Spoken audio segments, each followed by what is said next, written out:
Hello दोस्तों, स्वागत है आप सबका मेरे यूट्यूब चैनल रोहिणी क्लासेस में।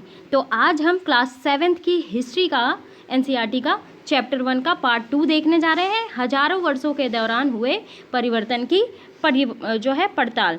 ठीक है, पिछले वीडियो में हमने क्या देखी थी? नई और पुरानी शब्दावली देखी थी। ठीक है, इतिहासकार और उनके स्रोत देखे थे। ठीक है, नए सामाजिक और राजनीतिक समूह देखे थे। ठीक है, और आज हम देखेंगे क्षेत्र और ये साम्राज्य, और इसके क्वेश्चन भी आज हम लगाएंगे। तो चलिए बिना किसी देरी के स्टार्ट करते हैं। तो देखिए, आज हम पढ़ेंगे क्षेत्र और साम्राज्य। चोल, ये जो सारी चीज़ें बोल रही हूँ ना, ये अगले चैप्टर में हम देखेंगे। अध्याय 2, 3, 4, 5 है ना। ठीक है, जितने भी अध्याय हैं इन सब के बारे में जो है हम डिटेल में पढ़ेंगे। ठीक है, चोल, तुगलक, मुगल जैसे बड़े बड़े राज्यों के अंतर्गत कई सारे क्षेत्र आ जाते थे। ठीक है, दिल्ली के सुल्तान गयासुद्दीन बलबन की प्रशंसा में एक संस्कृत प्रशस्ति के उदाहरण के लिए अध्याय 2 में हम देखेंगे। ठीक है, उसे एक विशाल साम्राज्य का शासक बताया गया। ठीक है, जो पूर्व में बंगाल गौड़ से लेकर पश्चिम में अफगानिस्तान के गजनी यानी कि गज्जन तक फैला हुआ था, जिसमें संपूर्ण दक्षिण भारत द्रविड़ भी आ जाता था। ठीक है, अभी हम मैप के थ्रू देखते हैं। देखिए, जिसमें गौड़, आंध्र, केरल, कर्नाटक, महाराष्ट्र, गुजरात, भिन्न भिन्न क्षेत्र के लोग जो है उसकी सेना के आगे थे। अब ये देख पा रहे होंगे आप, मैं थोड़ा सा इसे छोटा कर दूं तब आपको भली भांति दिखेगा। तो ये देखिए, रोमन जो है नंबरों में नंबरिंग की गई है। ठीक है, जहाँ जहाँ पे नंबरिंग की गई है ना, सिविस्तान हो गए, उच्च, मुल्तान, कलानौर, लाहौर, समाना, सरस्वती, ठीक है, कुहराम, हांसी, दिल्ली, बदायूं, कन्नौज, कड़ा, अवध, बिहार, लखनौती, ये सारे जो क्षेत्र हैं ना, ये देखिए, ये है तुगलक के राज्यकाल में दिल्ली सल्तनत के अंतर्गत आने वाले प्रांत हैं ये। ठीक है, तो बहुत बड़ा क्षेत्र जो है इन्होंने लिया था। ठीक है, दिल्ली सल्तनत का शासनकाल जो चल रहा था। ठीक है, और अभी हमने जो लोगों ने जो सारे क्षेत्र देखे तो वो क्या थे? वो विजय अभियान थे। दिल्ली सल्तनत के लोगों ने अपने विजय अभियान के तहत यानी कि इन क्षेत्रों को जीता था युद्ध के द्वारा जो है। ठीक है, लेकिन इतिहासकार का कुछ और ही मत है। इतिहासकार विजय अभियान के इन तत्वों को अतिशयोक्तिपूर्ण मानते हैं, मतलब हास्यास्पद मानते हैं। ठीक है, सही नहीं मानते। साथ ही वे ये समझने की कोशिश में भी लगे हैं रहते हैं कि शासक लोग इस उपमहाद्वीप में भिन्न भिन्न भागों पर अपने अधिकार का उल्लेख क्यों जो है करते रहते। ठीक है, अब हम थोड़ा सा भाषा और क्षेत्र के बारे में अमीर खुसरो के कथन पे गौर करेंगे। तो देखिए, सन 1318 में ना कवि अमीर खुसरो ने इस बात पे गौर किया था कि इस देश के हर क्षेत्र में अलग भाषा थी। अब देखिए, सिंधी, लाहौरी, काश्मीरी, दार समुद्री जो है वो दक्षिणी कर्नाटक में, ठीक है, तेलंगाना आंध्र प्रदेश में, गुजरी गुजरात में, महाबारी जो है वो तमिलनाडु में, गौड़ी बंगाल में, अवधी पूर्वी उत्तर प्रदेश में, और हिंदवी जो है वो दिल्ली के आसपास क्षेत्र में बोली जाती थी। लेकिन अमीर खुसरो ने आगे ये बताया ना कि इन भाषाओं के विपरीत भी एक भाषा थी, जो कि थी संस्कृत, जो किसी विशेष क्षेत्र की भाषा नहीं थी। यह एक प्राचीन भाषा है जिसे केवल ब्राह्मण जानते थे, आम जनता नहीं जानती थी। ठीक है, देखिए, सन 700 तक ना कई क्षेत्र के अपने अपने भौगोलिक आयाम तय हो चुके थे, यानी कि कई क्षेत्रों के अपने जो है भाषाओं के आधार पे भौगोलिक क्षेत्रों में बांट लिया गया था। ठीक है, उनकी अपनी भाषा होती थी, संस्कृति होती थी। ठीक है, उनकी अपनी भाषाएं, संस्कृति, विशेषताएं जो है वो स्पष्ट हो गई। अध्याय 9 में आपको इसके बारे में और अधिक जानकारी मिलेगी। ठीक है, अभी हम यहाँ पे थोड़ा सा पूर्ण विराम लेते हैं। ठीक, तो हम इसके बारे में अध्याय 9 में जो है डिटेल में देखेंगे। आगे देखते हैं। ये क्षेत्र विशेष शासक राजवंशों से भी जुड़ गए थे। ठीक है, इन राज्यों के बीच काफ़ी टकराटें चलती थी। ठीक है, कभी कभी चोल, खिलजी, तुगलक, मुगल जैसे राजवंश अनेक क्षेत्रों में फैला एक विशाल साम्राज्य भी खड़ा कर लेते थे। तो ये सभी साम्राज्य जो थे ना, ये समान रूप से स्थिर और सफल नहीं हो पाते थे। अब उदाहरण के लिए हम देखेंगे अध्याय 3 और 4 में, जब हम दिल्ली सल्तनत पढ़ेंगे, ठीक है, मुगल वंश पढ़ेंगे, तो ये जो है कितनी कितनी अवधि तक चले। ठीक है, इसके बारे में हम स्टडी करेंगे। तो देखिए, 18वीं सदी में ना मुगल वंश जब खत्म हो गया था, जब पतन की ढलान पर था, तो इसके फलस्वरूप क्षेत्रीय राज्य जो है ना फिर से उभरने लग गए। लेकिन वर्षों से जो सर्वप्रथम जो है साम्राज्यों का शासन चल रहा था, उससे क्षेत्रों की प्रकृति बदल गई थी। उन पर जो है छोटे बड़े राज्यों का शासन चल रहा था, ठीक है। और उन राज्यों की बहुत सी बातें ना उपमहाद्वीप में अधिकतर भाग जो है पर फैल गई थी, इन क्षेत्रों की विरासत में मिली थी। अब इस तथ्य का पता हमें उन कई परंपराओं से लगता है जो इन क्षेत्र में उभरी थी, ठीक है। ये जो परंपरा जो थी ना, ये एक दूसरे से भिन्न और कुछ तो समान थी, ठीक है। ऐसी परंपराएं जो हैं हमें प्रशासन, अर्थव्यवस्था के प्रबंधन, उच्च संस्कृति और भाषा के संदर्भ में मिलती हैं। परंपराएं कैसे मिलती हैं? वहाँ का प्रशासन हम जानेंगे, वहाँ की अर्थव्यवस्था का प्रबंधन जानेंगे, ठीक है। संस्कृति, भाषा के द्वारा ही तो हमें वहाँ की परंपराओं का पता चलेगा। तो सन 700 से लेकर ना 1750 के बीच के हजारों वर्षों में इन विभिन्न क्षेत्रों की प्रकृति एक दूसरे से कटकर अलग अलग नहीं पनपी थी। हालांकि क्या था ना कि उनके चरित्र की अपनी विशेषताएं बनी रही, मगर समन्वय की सर्व क्षेत्रीय ताकतों का प्रभाव भी उन पर पड़ा था, ठीक है। समन्वय यानी कि एक जो है परंपरा दूसरे परंपरा के साथ जो है वो समन्वय स्थापित करने का प्रभाव भी जो था उन पर, है ना। अब आइए बात कर लेते हैं पुराने और नए धर्म, ये कैसे थे पहले, अब कैसे हो गए, ठीक है। इतिहास के जिन हजार वर्षों की पड़ताल हम कर रहे हैं ना, इसके दौरान धार्मिक परंपराओं में भी कई बड़े परिवर्तन आए, ठीक है। विभिन्न, जब आप जिस समाज में रहते हैं वहाँ पे संस्कृति अलग होती है, धर्म अलग होते हैं, ठीक है, अर्थव्यवस्था अलग होती है, क्षेत्र अलग होते हैं, जलवायु अलग होती है, तो सब चीज़ में तो धीरे धीरे परिवर्तन आता है ना। तो दैविक तत्व के लोगों की आस्था जो है ना कभी कभी बिल्कुल ही वैयक्तिक स्तर यानी कि इंडिविजुअल लेवल पे जो है होती थी, मगर आमतौर पर इस आस्था का स्वरूप ना सामूहिक होता था। अब जैसे देख लीजिए, किसी दैविक तत्व में सामूहिक आस्था यानी कि समझ लीजिए धर्म जो था ना वो स्थानीय समुदायों के सामाजिक और आर्थिक संगठन से संबंधित होता था। अब देखिए, जैसे जैसे ये समुदाय का सामाजिक जो है संसार बदलता गया तो इनकी आस्थाओं में भी परिवर्तन होता गया। अब देखिए, जैसे हम देख लेते हैं कि आज जो है हम जिसे हिंदू धर्म कहते हैं ना, उसे भी इसी युग की महत्वपूर्ण बदलाव आए। इसी युग में परिवर्तन क्या है, देखिए, नए देवी देवताओं की पूजा, ठीक है, राजाओं द्वारा मंदिरों का निर्माण और समाज में पुरोहितों के रूप में ब्राह्मणों का बढ़ता महत्व जो और बढ़ती सत्ता, ये सारे परिवर्तन हुए, ठीक है। संस्कृत ग्रंथों में क्या हुआ, संस्कृत ग्रंथों के ज्ञान के कारण ना समाज में ब्राह्मणों का बड़ा आदर होता था। इन्हें ये जो है ना, ये समझ लीजिए, इन्हें उपनिषद जो भी धर्मशास्त्र थे ना, इनका संरक्षक माना जाता था, ठीक है। नए नए शासक जो स्वयं प्रतिष्ठा की चाह में थे, ठीक, इन संरक्षकों के समर्थन होने के कारण समाज में इनका दबदबा और भी बढ़ गया, ठीक है। तो देख लीजिए, संरक्षक का मतलब क्या होता है, कोई प्रभावशाली जो है धनी व्यक्ति जो किसी कलाकार, शिल्पकार, विद्वान या फिर अभिजात जैसे किसी अन्य व्यक्ति को मदद या सहारा देता है, वो उसका कहलाता है संरक्षक। तो देखिए, इस युग में जो है ना एक महत्वपूर्ण परिवर्तन जो था वो भक्ति की अवधारणा के रूप में आया। कैसे आए ये भी देखते हैं। इसमें ईश्वर की कल्पना जो थी ना एक ऐसे प्रेमल इष्ट देवी देवता के रूप में की गई जिस पर पुजारियों की विशद कर्मकांड के बिना ही भक्ति स्वयं पहुंच सके, ठीक है। इस विषय में और जो है साथ ही दूसरी परंपराओं के बारे में हम अध्याय 8 में पढ़ेंगे, लेकिन आज हम सिर्फ ये जानेंगे कि क्या क्या चेंजेस हुए हैं, ठीक है। हजारों वर्षों पहले की जो है खोज कर रहे हैं कि क्या था पहले और फिर कैसे कैसे जो है चेंजेस होते गए, है ना। बाकी सब की डिटेल स्टडी जैसे जैसे चैप्टर में आगे बढ़ते जाएंगे वैसे हम देखते जाएंगे, ठीक है। यही वो युग था ना जिसमें जो है उपमहाद्वीप में नए नए धर्मों का भी आगमन हुआ। अब जब मैं उपमहाद्वीप बोल रही हूँ इसका मतलब है भारत, ठीक है। कुरान शरीफ का संदेश भारत में पहल 7वीं सदी में व्यापारियों और अप्रवासियों के जरिए पहुंचा, ठीक है। मुसलमान कुरान शरीफ को अपना धर्म ग्रंथ मानते हैं, आप सभी को पता है।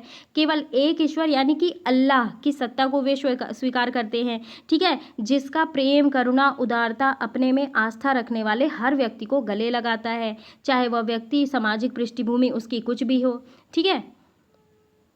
देखिए, कई शासक जो थे ना इस्लाम और इसके विद्वान धर्मशास्त्रियों और न्याय शास्त्रियों को यानी कि उलेमा को संरक्षण देते थे, ठीक है, संरक्षण देते थे। और क्या करते थे, हिंदू धर्म की भांति ही ना इस्लाम के अनुयायी यानी कि इस्लाम धर्म को मानने वाले भी अपने धर्म को अलग अलग तरीके से जो है व्याख्या करते थे। अब देखिए, मुसलमान में जो है कुछ शिया थे, ठीक है, जो पैगंबर साहब के दामाद अली को मुसलमान का विधि सम्मत नेता मानते थे, और कुछ सुन्नी। जैसे हिंदुओं में कास्ट होती है ना वैसे ही मुसलमानों में होते हैं सिया सुन्नी, ठीक है। कुछ सुन्नी जो खलीफाओं के प्रभुत्व को स्वीकार करते थे, ठीक। और क्या था, इस्लाम के आरंभिक दौर में ना इस धर्म का नेतृत्व करने वाले खलीफा कहलाते थे। क्या कहलाते थे?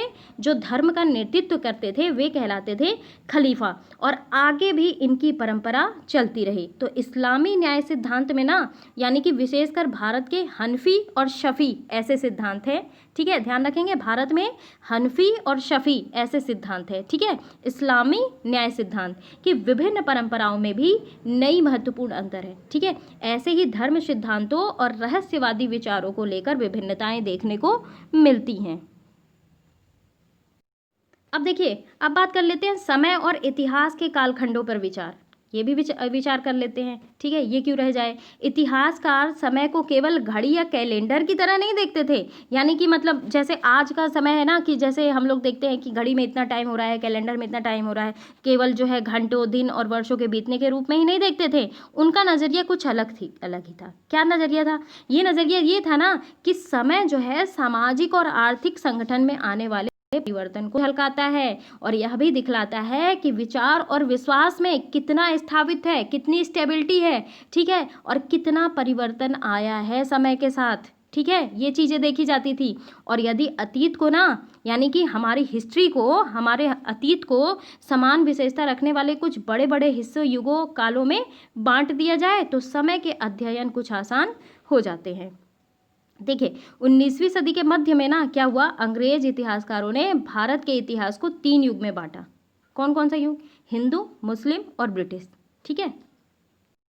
अच्छा, ये विभाजन का विचार जो ना आधारित था कि शासकों का धर्म ही जो है एकमात्र महत्वपूर्ण ऐतिहासिक परिवर्तन होता है, ठीक है। अर्थव्यवस्था, समाज और संस्कृति में और कोई भी महत्वपूर्ण बदलाव नहीं आता, ठीक है। इस दृष्टिकोण में इस उपमहाद्वीप की अपार विविधता भी उपेक्षा होती है। यानी कि मतलब क्या हुआ कि देखिए, शासक का जो होता है ना धर्म एकमात्र महत्वपूर्ण ऐतिहासिक परिवर्तन होता है, ठीक है। अर्थव्यवस्था होती है, समाज होती है और संस्कृति, कोई भी महत्वपूर्ण इसमें बदलाव नहीं आता है, लेकिन इस दृष्टिकोण से महाद्वीप की अपार विविधता की भी उपेक्षा हो जाती है, ठीक है। अब इस काल विभाजन को ना आज बहुत कम इतिहासकार ही स्वीकार करते हैं। देखिए, अधिकतर इतिहासकार क्या मानते हैं, ये मानते हैं ना कि आर्थिक और सामाजिक कारकों के आधार पर ही अतीत के विभिन्न कालखंडों की विशेषताएं तय करते हैं, ठीक है। पिछले साल आपने जो है यानी कि कक्षा 6 में जो इतिहास पढ़े थे ना, उनमें प्राचीन समाजों के कई प्रकारों का समावेश था। जैसे देखिए, शिकारी संग्राहक हो गए,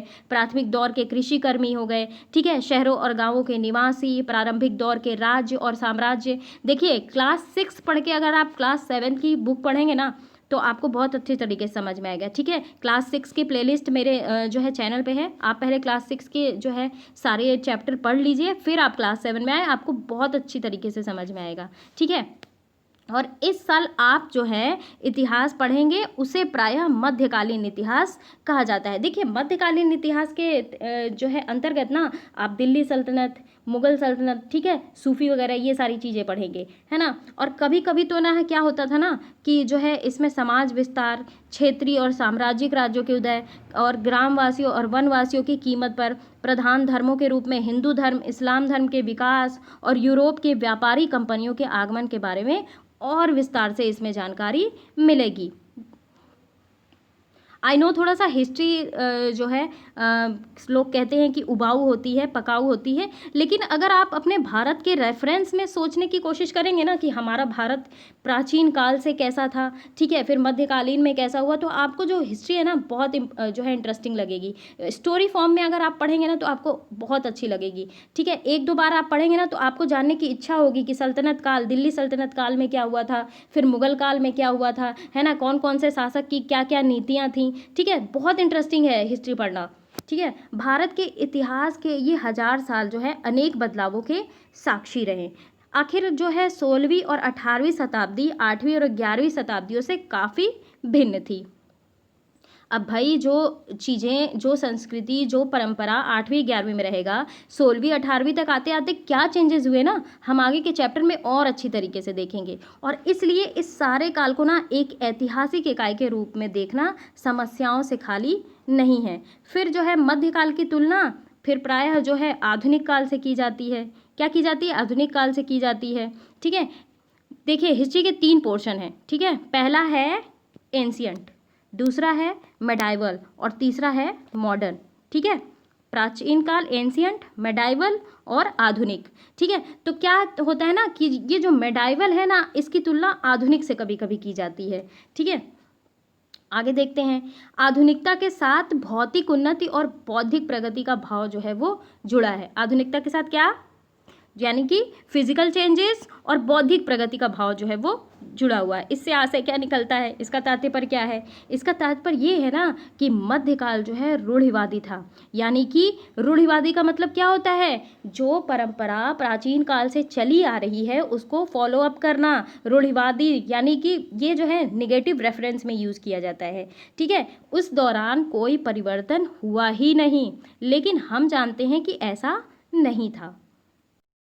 देखिए इन 1000 वर्षों के दौरान ना इस उपमहाद्वीप के समाजों में प्रायः परिवर्तन आते रहे, बिल्कुल परिवर्तन आते रहे। कई क्षेत्रों की अर्थव्यवस्था तो इतनी ज़्यादा समृद्ध हो गई ना कि आप ये मान के चलिए कि यूरोप के व्यापारी जब आए ना, इतने ज़्यादा आकर्षित हुए भारत में आके कि वो जो है बार बार आए और इतना फ़ायदा कमा के गए ना कि मैं आपको क्या बताऊं। इसीलिए तो भारत को सोने की चिड़िया कहा जाता था, है ना। इस पुस्तक को पढ़ते समय ना आप परिवर्तन के चिन्हों और यहाँ के सक्रिय ऐतिहासिक प्रक्रियाओं पर भी ध्यान देते चले। अब देखिए, और जब भी संभव हो ना इस पुस्तक में आप जो पढ़ रहे हैं उसकी तुलना आप पिछले वर्ष से पढ़ी हुई पुस्तक से ज़रूर करें। आपको बहुत चीज़ें डिफरेंसेस दिखेंगी, ठीक है। जहाँ भी संभव हो ये देखें कि कहाँ बदलाव हुए हैं, ठीक है। अगर एक आध दो बदलाव अगर आप मुझे कमेंट में मेंशन करोगे तो मुझे बहुत अच्छा लगेगा, ठीक है। मैं समझ लूँगी कि मैंने आपको समझाने का थोड़ा सा अच्छा प्रयास किया है, कहाँ नहीं और जो है चेंजेस कहाँ हुए हैं कहाँ नहीं,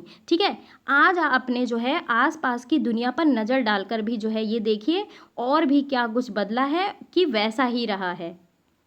अब आइए इस चैप्टर के क्वेश्चन के देख लेते हैं। हमारा पहला क्वेश्चन है, अतीत में विदेशी किसे माना जाता था, ठीक है। मध्यकाल में जो है गांव में आने वाला कोई भी अनजान व्यक्ति, ध्यान रखेंगे, मध्यकाल में गांव में जो है आने वाला कोई भी अनजान व्यक्ति जो समाज और संस्कृति के जो है अंग हो, यानी कि अंतर हो, यानी कि अंग ना हो, ठीक है, उनमें अंतर हो, तो क्या कहलाते थे वे? विदेशी कहलाते थे। और ऐसे व्यक्ति को हिंदी में परदेसी और फारसी में कहा जाता है अजनबी, ठीक है।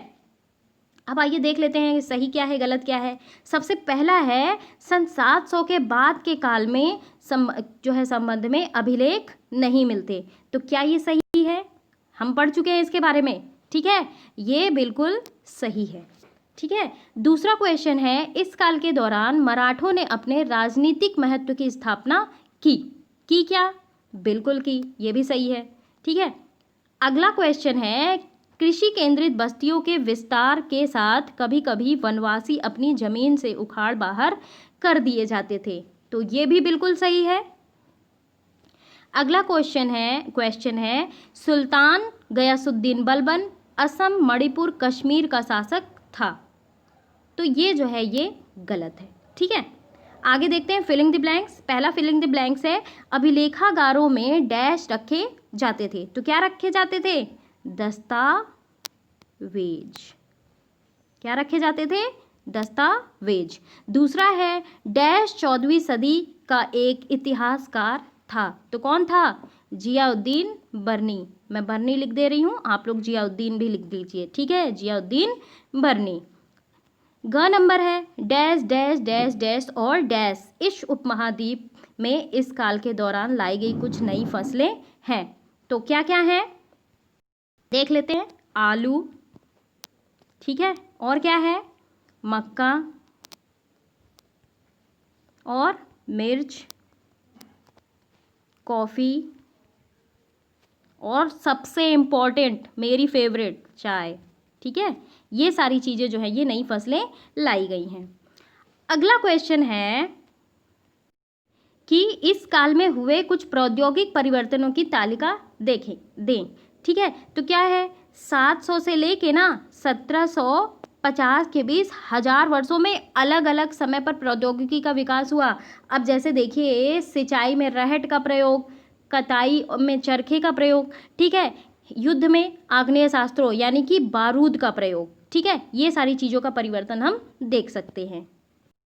अगला क्वेश्चन है, इस काल के दौरान कुछ मुख्य धार्मिक परिवर्तनों की जानकारी दें। देखिए, हजार वर्षों के दौरान ना धार्मिक परंपराओं में कई बड़े परिवर्तन आए। ठीक है, हम ये तो कह नहीं सकते कि परिवर्तन नहीं आए या फिर नेग्लिजिबल आए, है ना, परिवर्तन तो आए। देखिए, लोगों ने ना दैविक आस्था जो है इंडिविजुअल लेवल पे यानी कि वैयक्तिक स्तर पर और सामूहिक स्तर पर था उस समय। फिर हिंदू धर्म में नए देवी देवताओं की पूजा, राजाओं द्वारा मंदिरों का निर्माण, ठीक है, पुरोहितों का महत्व बढ़ा, ठीक है, जो कि ब्राह्मण हुआ करते थे, ठीक है, यानी कि कुल मिला के ब्राह्मणों का महत्व बढ़ा, ठीक है। और इस काल में भक्ति आंदोलन भी प्रारंभ हुई, जो कि कर्मकांडों के आलोचक थे, ठीक है। और इस काल में 7वीं सदी में इस्लाम का और 16वीं सदी में ईसाई धर्म का भी भारत में जो है प्रादुर्भाव हुआ। अब ये देखिए कि 16वीं सदी में यानी कि जब अंग्रेज भारत आए ना, तभी ईसाई धर्म का प्रादुर्भाव हुआ, ठीक है। अगला क्वेश्चन है, पिछली कई शताब्दियों में हिंदुस्तान शब्द का अर्थ कैसे बदला। तो देखिए, पिछली कई शताब्दियों में ना हिंदुस्तान शब्द का अर्थ जो है अनेक परिवर्तन हुए। अब बात कर लेते हैं 13वीं सदी की। तो 13वीं सदी में जब फारस के इतिहासकार मिन्हाज ए सिराज ने जो है हिंदुस्तान शब्द का प्रयोग किया ना, तो उसका अर्थ था क्या, गंगा यमुना के बीच स्थित क्षेत्र पंजाब और हरियाणा से था मात्र, है ना। उसने जो है इस शब्द का प्रयोग ना राजनीतिक अर्थ में इस्तेमाल किया, ठीक है, दिल्ली के सुल्तान के अधिकार क्षेत्र में जो आते थे। अब बात कर लेते हैं 16वीं सदी में किस रेफरेंस में यूज़ किया गया। 16वीं सदी में ना ये जो हिंदुस्तान शब्द का प्रयोग है उपमहाद्वीप के भूगोल, पशु पक्षी और यहाँ के निवासियों की संस्कृति का वर्णन करने के लिए किया गया, ठीक है, ध्यान रखेंगे। अगला क्वेश्चन है, जातियों के मामले कैसे नियंत्रित किए जाते थे। देखिए, जातियां जो होती थी ना, वे स्वयं अपने नियम बनाती थी। जैसा कि हमने पढ़ा है इस चैप्टर में, जातियां जो होती थी, समुदाय जो होते, वो अपने स्वयं नियम बनाते थे, और जिससे कि वे अपनी जाति के सदस्यों के व्यवहार को क्या कर सकें, कंट्रोल कर सकें, नियंत्रित कर सकें, ठीक है। और इन नियमों का पालन जो है जाति के बड़े बुजुर्गों की एक सभा करती थी, और कुछ इलाकों में इसे क्या कहा जाता था, जाति पंचायत कहा जाता था। लेकिन जातियों को ना अपने निवास के जो है गांवों के रीति रिवाजों का पालन भी करना पड़ता था। अगला क्वेश्चन है, सर्व क्षेत्रीय साम्राज्य से आप क्या समझते हैं। तो सर्व क्षेत्रीय साम्राज्य का तात्पर्य क्या है, ऐसा साम्राज्य जो कि अनेक क्षेत्रीय राज्यों से मिलाकर बना हो, ठीक है, यानी कि सल्तनत साम्राज्य, मुगल साम्राज्य। अच्छा, अब हम आगे का चैप्टर जब देखेंगे ना तो हमें बहुत इंटरेस्टिंग लगेगा, ठीक है। दिल्ली सल्तनत तो बहुत ज़्यादा मुझे मैं पर्सनली बताऊँ तो मुझे तो बहुत ज़्यादा इंटरेस्टिंग लगती है, ठीक है। ऐसा पढ़ाऊँगी ना आपको कि चुटकियों में याद हो जाएगा। अब आइए देख लेते हैं अगला क्वेश्चन, पांडुलिपियों का उपयोग में इतिहासकारों के सामने कौन कौन सी समस्याएं आती थी। तो देखिए, एक समस्या हो तो बताओ, विभिन्न प्रकार की समस्याएं आती थी। देखिए, सबसे पहली समस्या ये थी ना कि कई बार पांडुलिपियों की लिखावट को समझने में दिक्कत आती थी।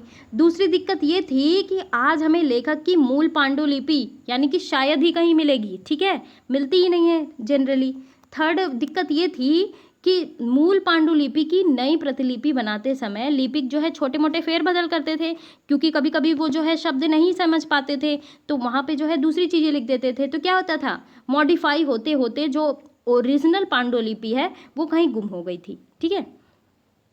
अगला क्वेश्चन देखते हैं, इतिहासकार अतीत को कालों या युगों में कैसे विभाजित करते हैं। क्या इस कार्य में उनके सामने कोई कठिनाई आती है। अच्छा, ऐसा तो कोई कार्य है नहीं जहाँ कठिनाई ना आती हो, ठीक है। अधिकतर इतिहासकार क्या करते हैं, आर्थिक और सामाजिक कारकों के आधार पर ही अतीत के कालखंडों की विशेषताएं जो है वो तय करते हैं। अब देखिए, इन आधारों पर क्या किया गया है, इतिहास को भी 3 पार्ट में डिवाइड किया गया है कि नहीं, ठीक है। प्राचीन हो गया, मध्य हो गया, आधुनिक, ठीक है, एंशियंट, मेडाइवल और मॉडर्न, ठीक है। 3 क्रम में बांटा गया है, कालक्रम में विभाजित किया गया है। इतिहासकारों के सामने बहुत बड़ी समस्या आती है, ठीक है, कालक्रम में विभाजन करने की।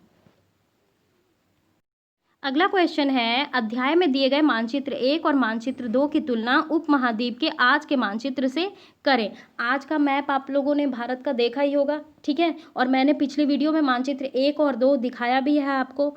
आप कहिए तो मैं फिर से आपको दिखा दूँ, फिर हम जो है कंपैरिजन करते हैं। देखिए, ये है मानचित्र प्रथम, सही से देख लीजिए पहले, ठीक है, फिर हम कंपैरेटिव स्टडी करेंगे। ये पहला मानचित्र है और ये रहा दूसरा मानचित्र, ठीक है। और भारत के आज का मानचित्र आप मैप उठाइए और सामने रखिए, ठीक है, फिर हम बात करते हैं। देखिए दोनों मानचित्र में क्या समानता है, क्या समानता है? इन मानचित्र में वर्तमान मानचित्र की भांति क्या है, भारतीय उपमहाद्वीप को दर्शाया गया है, ठीक है। इन मानचित्र में कुछ जाने पहचाने नाम भी हैं, जैसे कि कन्नौज हो गया, सूरत हो गया, ठीक है। असमानता क्या है? देखिए अल इंद्रीसी का जो नक्शा है ना, वो दक्षिण भारत उस जगह है जहाँ पर आज जो है उत्तर भारत दिखेंगे, ठीक है, ये चीज़ डिफरेंस है। श्रीलंका का द्वीप जो है ऊपर की तरफ है, लेकिन क्या आज है? नहीं है, ठीक है। तो ये सारे चेंजेस हैं। आखिरी क्वेश्चन है आज के चैप्टर का कि पता लगाइए आपके गांव या शहर में अभिलेख कहाँ रखे जाते हैं, इन अभिलेखों को कौन तैयार करता है, क्या आपके यहाँ कोई अभिलेखागार है, उसकी देखभाल कौन करता है, वहाँ किस तरीके के दस्तावेज संग्रहित हैं, उनका उपयोग कौन करता है।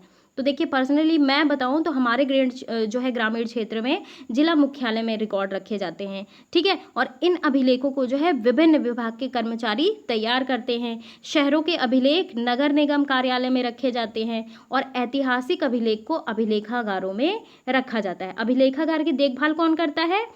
उसके अंदर नियुक्त कर्मचारी द्वारा की जाती है और इसका उपयोग जो है शोधार्थियों यानी कि जो रिसर्चर्स होते हैं, रिसर्च करते हैं, ठीक है, उनके द्वारा विभिन्न विभागों पर द्वारा जो है वो समय समय पर किया जाता है। तो चलिए यहीं समाप्त होता है ये वीडियो। और कैसा लगा मेरा ये वीडियो ज़रूर आप मुझे कमेंट बॉक्स में बताएं। अगले चैप्टर में मैं जो है नए राजा और उसके राज्य को लेके आऊँगी, जो कि बहुत इंटरेस्टिंग चैप्टर है ना। तो प्लीज़ गाइस चैनल को सब्सक्राइब ना किया हो तो कर लीजिए, बेल आइकन प्रेस कर दीजिए और वीडियो को शेयर कर दीजिए। Thank you very much. और अगर कुछ अच्छा लगा हो तो थोड़ा बहुत कमेंट भी कर दिया करें, मैम को अच्छा लगेगा, ठीक है।